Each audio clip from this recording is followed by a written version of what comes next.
Welcome to Will It Build, the series where I take your builds from my YouTube comments and Discord server and put them to the test to see if they are the real deal. If it's solid, then I'll gift you 1,000 silver, and if it's really something special, you'll be featured in a dedicated build video for your submitted build. So comment yours below so we can answer the question, will it build? Welcome back to another episode of Will It Build, probably one of the most excited builds I have ever done in this series, and I'm wearing the Captain Rex helmet for a reason. It is because this build submitted by Angus Bangus is the For the Republic Clone Trooper build. Now, before we get to this build, I want to talk about three things. One, I have hidden an emblem code somewhere in this Will It Build video. All you got to do is keep your eyes peeled. If you're the first to find it, then you can go ahead and redeem it. You're going to get a nice new emblem on your account. Number two, you're going to notice right out the gate, I have an exotic class item equipped. Do not panic if you don't have exotic class items, or even if you don't have one by this roll. We do have alternate options for this build, specifically with the Ursa Furiosa exotic. Super easy to get. So no matter who you are, no matter how many exotic class items you have, whether it's 0 or all 64, you will be able to use this build. Number three, before we get to the build itself, they were kind enough to provide multiple different fashion shader recommendations depending on what battalion of clone trooper you want to look like. As you see here, I'm currently representing the 501st for my boys 5s, Echo, and Rex, but I want to show you all of the different fashion setup options so that you can mimic them if you would like. So the 501st one, we've got, for all of them in terms of the armor, we've got the Shock Enforcer helm, which is of course the Star Wars set. We've got the Thunderhead gauntlets, which come from Niamuna. The N7 plate is from the Mass Effect set in the Eververse store. The Shock Enforcer Greaves, of course, also from the Imperial Stormtrooper set. We're going to call it the Clone Trooper set for today. And then we've got the Heart's Pledge ornament for the exotic class item. That is the newest exotic class item ornament in the Eververse store. So if you want to mimic this exact look, you're going to need a little bit of silver. No problem with that. As you can see right here on 4 of our pieces, we have the Circadian Chill shader, which was back in Season of Dawn, I believe is that icon. And then on the gloves, we've got the Blue Steel shader. Shout out to Derek Zoolander. This one is from, I don't know what season it is. You can look up all of these shaders to figure out what seasons they're from and where they were acquired from. Now, fashion look number 2 is the Blood-Stained Trooper, which looks absolutely ballin'. Fashion setup number 3 is our bronze setup. If you kind of like this bronze looking pauldron, so we're gonna come down here on 4 pieces. We've got the Dawning Brilliant shader, which was from the 2nd season of Dawning, I believe, and we've got the Kairos Bronze shader, which is from the Curse of Osiris expansion. Reminder that for a lot of these shaders that are from way long ago that you might not have if you're a newer player, a lot of these you can get from Ada1, who sells them on a rotation. So just keep an eye on Ada1's inventory, and you'll likely be able to get a lot of these shaders that are no longer attainable. Next one we have is our green, kind of forest-looking trooper. Probably in grassy environments, things of that nature. This trooper probably wear this armor on Kashyyyk. Come down here. This one is going to utilize the Long Since Lost shader on all 5 pieces. This one came pretty recently, actually, from episode Echoes. Don't know exactly how to get it, but I'm sure you can look that up and figure that out just fine. Next up, we have the pink look. If pink is more your speed, this one is going to utilize the Spark of Joy shader on all pieces except for the gauntlets, which Spark of Joy was acquired from, I believe that's the Season of the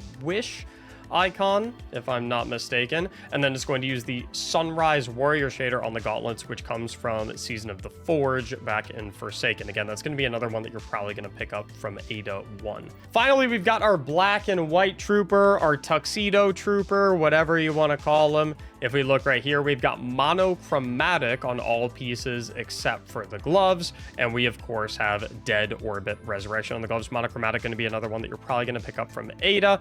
Dead Orbit Resurrection probably in the same boat. I wanted to show all these fashion setups before we got into the build because the submitter Angus put a lot of effort into designing all of these sets and all of these appearances and all of these looks. And because I feel like having these fashion setups, I mean, that really makes the build what it is, right? We're a clone trooper in Destiny 2. There's no better feeling than that. Getting into the build itself, this is a non-consecration prismatic setup. And this setup takes advantage of the recent buffs, all of the recent buffs that Unbreakable recently received. And I was playing around a little bit with Unbreakable earlier today and at the beginning of the episode, and frankly speaking, it feels incredible now. It feels really, really solid, even in under-leveled content and contest mode content, things of that nature. It feels very solid. Basic gist of Unbreakable is you hold your grenade button, you get the shield, enemies damage it, it soaks up the damage, it gives you overshield as it soaks damage, and it increases the damage that it'll deal when you release it and throw it out at all those enemies, depending on how much damage you hit.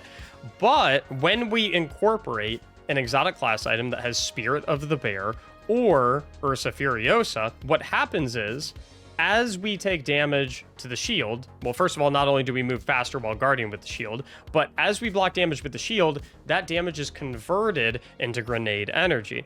Now, since there was a change made recently to Unbreakable, where it only consumes half of a grenade charge on use, that means that if we soak up just a little bit of damage with Spirit of the Bear or Ursa Furiosa before we let it go and kill all the enemies, that's going to top it off so that we basically have infinite, ongoing, unbreakable shielding to give us overshield and block damage, and then the damage from Unbreakable, which is very respectable, I might add. Their recommendation, if you do have an exotic class item with Spirit of the Bear, the number one thing you can pair it with is Spirit of Verity, where if you get weapon final blows with the damage type matching your grenade, in this case Void, we get a stacking grenade damage bonus and improved grenade regeneration. And so what that's going to do is, basically the idea is, if we get Void kills, that is going to increase the damage of our Unbreakable grenade through the Spirit of Verity, and it's going to make it do a ludicrous amount of damage. I was looking around at the other exotic class item options for Stoicism, the Titan exotic class item, and honestly, even if you don't have a Bear Verity's Brow role, there are so many roles that I think could be absolutely ridiculous. For example, if you go with the Spirit of Scars and you match your super element type to whatever ammo type your primary weapon is that you like to use with this build, then you have a ridiculous amount of healing, armamentarium to give you double grenade charges so you can go a little more buck wild with the releases and not worry quite as much about how much energy you're getting back. Star Eaters to boost up the damage of your super along with this build. Crest of Alpha Lupi, so when you use your class ability, you get a burst of healing if your shield is down and you're in a scary situation, maybe for more dangerous content. There's so many angles you can go with this, even if you don't have Bear and Verity. And even if you do have Bear and Verity, I think there's a lot of options here that make sense for some other pieces of content, right? And of course, if you don't have an exotic class item with Spirit of the Bear, or you don't have an exotic class item at all, you can absolutely just go ahead and throw on Ursa Furiosa. Ursa has the same benefits the Spirit of the Bear is giving us. We're moving faster while guarding with Unbreakable, and damage blocked with Unbreakable is converted into grenade energy, which is what we really want, what's really important for this build. Rest of the subclass setup, I will admit some of the picks here for the subclass setup are a bit intriguing to me, and I will most likely be changing them after our initial testing with the build, because I already see some areas where I feel like this can be improved. But they recommended Glacial Quake for the super, they recommended Thruster for the class ability, Shiver Strike for the melee ability, Suppressor Grenade. We kind of want to go with Suppressor Grenade because we want to match our grenade type with the damage type of our weapons so that we can stack Spirit of Verity, and they recommended Void weapons specifically for this build. They're also setting us up with Knockout, where of course critically wounding a target or breaking their shield is going to make our melee attacks infused with arc energy, increase the range and damage, and defeating targets with melee attacks is going to make us amplified, give us bonus HP, restore some health, which is really, really nice because that gives us obviously our speed booster buff so we can be even faster,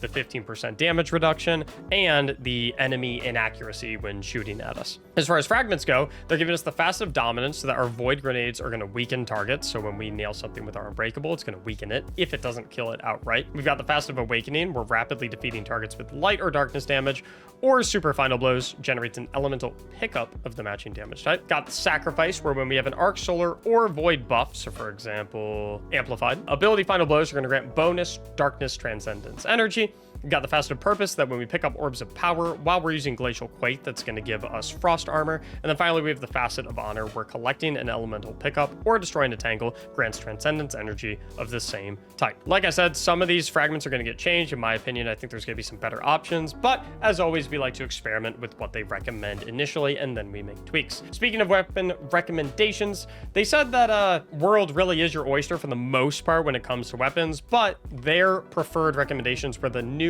Adamantite auto rifle, which you can actually get this exact roll with Slice and Tear from the season pass with just a little bit of playtime. If we come all the way down here at rank 20, you can get this adamantine with Slice and Tear, which they've recommended. They recommended a VS Velocity Baton, which comes from the Vesper's Host dungeon. They recommend it specifically with Demolitionist and Attrition Orbs. I don't have one of those, so I'm just gonna go with my Demolitionist High Ground. And they recommended the Deterministic Chaos Heavy Machine Gun. My initial look at the build is I think these weapons are going to be able to be changed around. I think we're probably gonna end up changing some of them, but of course we're going with their picks to start off. As far as mods go, on the helmet, they recommend an Ashes to Assets, bonus super energy on grenade kills, along with a special ammo finder.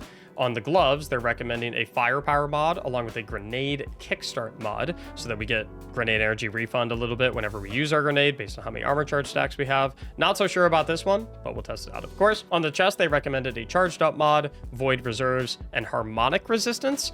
I'm not sure how I feel about the harmonic resistance because with the current super setup, we're getting stasis resistance. There's not a lot of stasis damage in the game, and we have room for other resistances. So I feel like you'd want to go with a different one, but of course, we're going to go with their picks. On the boots, we got elemental charge, innervation for grenade energy when we pick up an orb, and recuperation for healing when we pick up an orb. And on the class item, Reaper, powerful attraction, bomber, you know it, you love it, the class item setup as always. In terms of stat prioritizations, we got resilience, we got discipline, and we got intellect.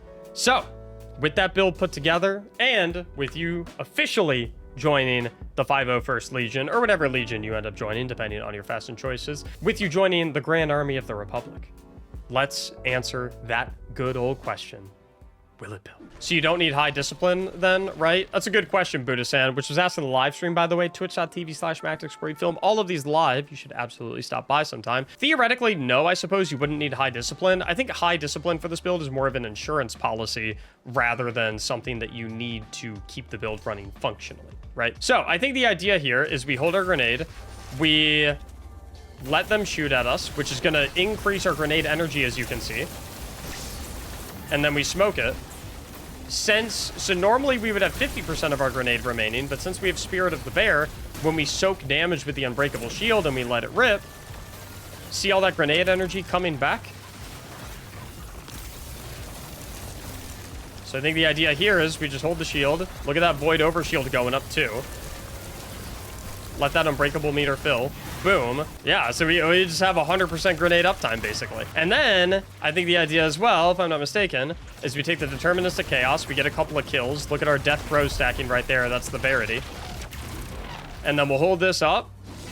Let this guy rip some damage on us. Don't want to stand too close to him. And then we let it rip. Actually, I guess the tankiness of the target doesn't really matter, right? We just need to make sure that when we're doing our Unbreakable Shield, we soak a lot of damage. I'm actually curious. So if I soak 0 damage with the Unbreakable Shield, theoretically, it should give me 50% grenade energy back, which makes sense because they changed Unbreakable to only consume half of a grenade charge. Now, unfortunately, even though it only does consume half of a grenade charge, you cannot use it if you have half of a grenade charge. As you can see, it's blinking red. You still need to actually have a full grenade charge to be able to initiate Unbreakable. I'm curious how much of the Unbreakable meter we need to fill to regularly and comfortably and consistently get enough soak damage from Spirit of the Bear to be able to make up for the other 50% so we can continue doing it on repeat. So if I get the attention of all these enemies, let's look at the meter on the left side. We're watching it fill up. So if we do all the way, obviously that's going to refill it. But let's see. Let's do it at like 4 bars. Oh, tinnitus makes things annoying. Although it did refill. If I go to 4 bars, that was like 4.5, still refills. Let me try to time it right so we get it at like 3. Okay, so a tiny bit over 3 still fills it fully. Let's do it at 2. 2 fills it almost all the way. So I would reckon about, if you look at the left side on your screen, probably 2.5 bars. If you get it right in the middle, dead center, if you have it anywhere above that, then you're guaranteed to refill. What's crazy too is we can soak the damage from the bats and then turn it on to the Omen of the Witness. And then we get enough energy back to get to get it back. Stop doing that! Okay, so I think the combat loop here is we get void weapon kills, or kills with whatever gun matches our grenade, whatever grenade we pick, right? And then we have death throws highly stacked. So now our Unbreakable is going to deal bonus damage. And then we pull it up. And then we let it rip. Make sure we get at least to 3 on the Unbreakable bar as well, so we get it back completely. And then we do it again. Oh, I think I see the reason. I 100% get the pick of the velocity baton now. Because if you have a velocity baton with Demolitionist, what you can do is you can paint the ground with the velocity baton, and then that'll kill enemies to keep your death throws stacked. And then while the velocity baton is killing some of the enemies and keeping your death throws stacked, you can also at the same time have your unbreakable shield up, which is going to be doing bonus damage because of the enemies that are getting killed by velocity baton, because of your Spirit of Verity. That's smart. And every time you pull up your unbreakable shield, obviously it's a grenade activation, so it procs Demolitionists and reloads your velocity baton. So you never have to actually reload it. There's no downtime. It's just rip the shield, velocity baton, shield, velocity baton, back and forth. Oh, that is smart. Theoretically, though, right? You could do it with any area denial grenade launcher, right? Like we have an arc one this season. We have a stasis one from Echoes. Like theoretically, if I wanted to, yeah, I could put the stasis one on here, switch my grenade to the stasis grenade, so now the element of spirit of, you know, now the element of my grenade matches the element of my weapon. Like, it doesn't have to necessarily be a velocity baton, right? But so like here, I take my lost signal, fire it there, that procs my death throws. Now I do my unbreakable. Let them shoot my unbreakable. Boom. Now that's auto-loaded. I'm switching weapons as well after I wonder if I have to... Will it auto-load while I have the shield up? Like, if I do this, does that count as holstering the weapon? I don't think so. Can I just hold this infinitely, by the way? I think I can hold this infinitely. Notice how I have 0 grenade energy? Like, I don't see a world where you can run out of grenade energy. This is a build where, like, you can definitely tell... It feels like they spent a lot of time thinking about the synergies and like how it all works together. And like, you can tell they tested this. You can tell they made the build, went out and played with it. And they were like, okay, it's good. But, how cool would it be if there was a gameplay loop where like I could do my unbreakable shield and stack death throws at the same time? And then they're like, oh, area denial grenade. Like, you can tell. You can tell there was love in it. I love that. Like, I'm really impressed, genuinely. One thing I will say, though, I do want to make some armor mod modifications. I feel like grenade kickstart is not particularly necessary. Like 99% of the time, it's not necessary at all. So what I would like to swap this out for is something that gives me my other abilities back a little bit more frequently. So I think we take off grenade kickstart. So let's go with bolstering detonation, class ability energy when we cause damage with a grenade, and then we go momentum transfer. Causing damage with a grenade reduces your melee cooldown. That way, not only do we always have our grenade up, but because we always have our grenade up and we're proccing those two mods, we're also always then gonna have Shiver Strike up, and we're always gonna have Thruster up. I would also like to change up the weapons a little bit, because I feel like Deterministic Chaos is just really not that good of a weapon whatsoever. And I don't think you should mirror or mimic the weapons that I'm about to put on. Frankly, I think you guys can use literally whatever weapon you want. You can do whatever weapons you want as long as you look at your weapon damage types and be like, okay, which weapons am I gonna get the most kills with? Okay, let me put on that element of grenade. And then you proc Verity, and then boom, you're good to go. Same idea with Bear and Scars, right? You have whatever weapons you have, and then since the weapon needs to match your super type instead of your grenade type like Verity, you say like, okay, I have primarily void weapons, let me throw on Twilight Arsenal. Or it's like, okay, I'm getting kills with my Strand weapons the most, let me throw on Blade Fury. I'm getting kills with my Arc weapons the most, let me throw on T-Crash. This is smart. This is a smart build. I do want to take a look at the fragments as well right now. I like dominance here, because the idea of having a grenade, you soak enough damage and then you let it rip and it weakens whatever you hit for tankier targets, and you get the grenade back immediately as long as you took enough damage. That makes sense to me. I like that a lot. I generally speaking don't really love any of the fragments that deal with Transcendence energy. Like collecting an elemental pickup grants Transcendence energy at the same time. You never need any light Transcendence energy because you're going to be doing so much damage with Unbreakable and your Velocity Baton. So I feel like Honor is really, really unnecessary. I like having Purpose here big time, for sure. Especially like for Purpose right here. Let's say I'd rather have Woven Mail other than Frost Armor. I can throw on Blade Fury. Wait a minute. Defeating targets with Grenade Final Blows grants volatile rounds to your Void weapons. If we're going with the Void angle here, Void Grenade, Void weapons, I feel like, yeah, we should absolutely do this, right? I guess it makes sense why they didn't have this on originally, because they were going with Deterministic Chaos, which has built-in volatile, but this kind of frees you up to keep that volatile aspect, and you don't really need the weaken of Deterministic Chaos because you got the facet of dominance. This kind of opens you up to basically do whatever you want.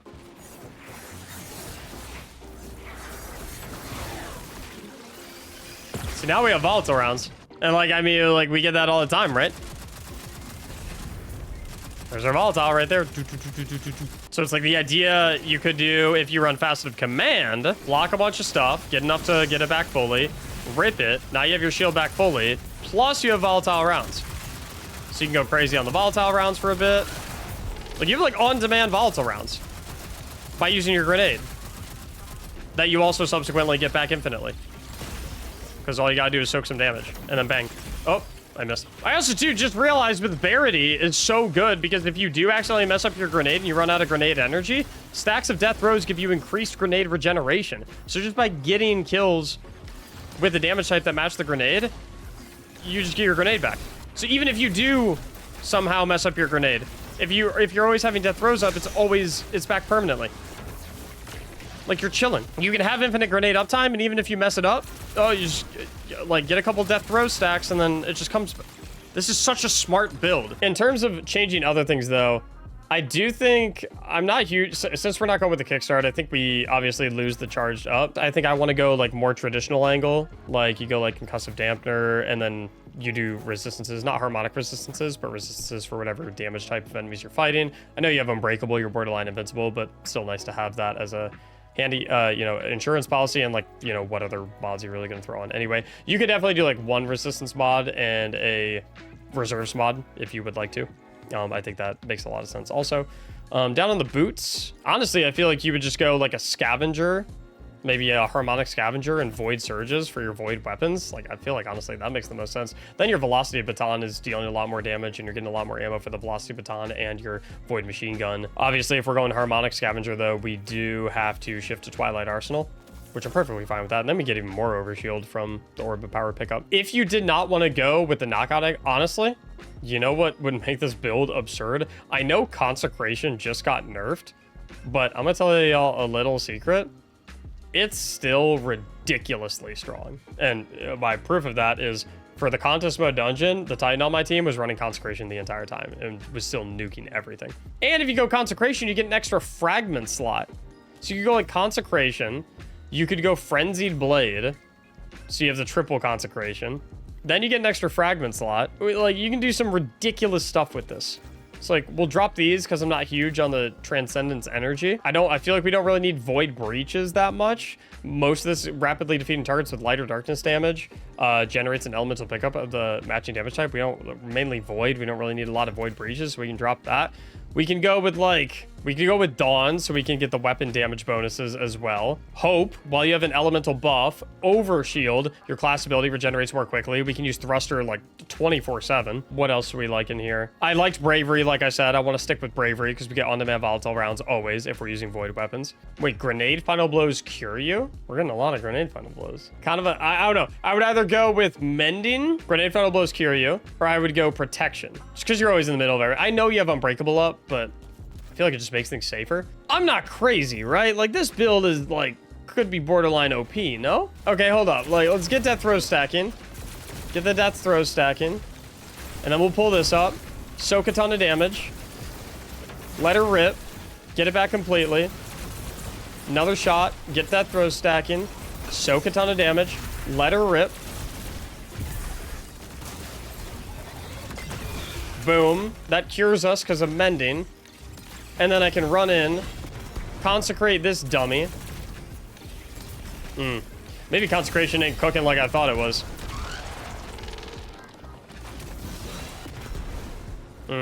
Yeah, I feel like maybe Consecration not the play unless you also have Knockout on. So like final version of the build, I think we're gonna test. Right here, right here. Let's see what's up. One time for the two time. So we do that, get our death throws going, melee this dummy. Get our amplified. Death throws again. Hit this. Hit our unbreakable. Soak a load of damage. Yeah, shoot me with your... Yeah, keep that up. Boom. Full grenade back. Soak a ton of damage. Soak a ton of damage. All our overshield. Boom. Full grenade back. Make sure we're sprinkling this a little bit more so we're continuously getting death throws. We have volatile rounds on here as well. Hit the thruster. Hit this. Go ahead. Oh, wait a minute. I can mess him up, too. He gets suppressed as well. Dummy. Let me clean him up. Yep, see ya. Nah, this is cooking. Run over here, play from long range with our volatile rounds. Every time we get that final blow, we got volatile rounds. So it's honestly fine. Even if we don't get our grenade back every time, as long as we're getting a kill with the unbreakable. Punch you in the face, get our amplified. Now I have extra damage resistance. And these guys are less accurate against me. Keep the death throws going. Holding this. Can you hit me? No? Okay, I guess so. I just realized something. Is there kind of an anti-synergy between knockout and this build? Because this is one of the few builds in the game where you want enemies to shoot at you so they can charge your unbreakable shield. But if you're amplified, it makes enemies less accurate against you. So then they have a harder time hitting your shield. What do we use then? What aspect? Like, do we go Dranger's Lash? Dranger's Lash is the only option left.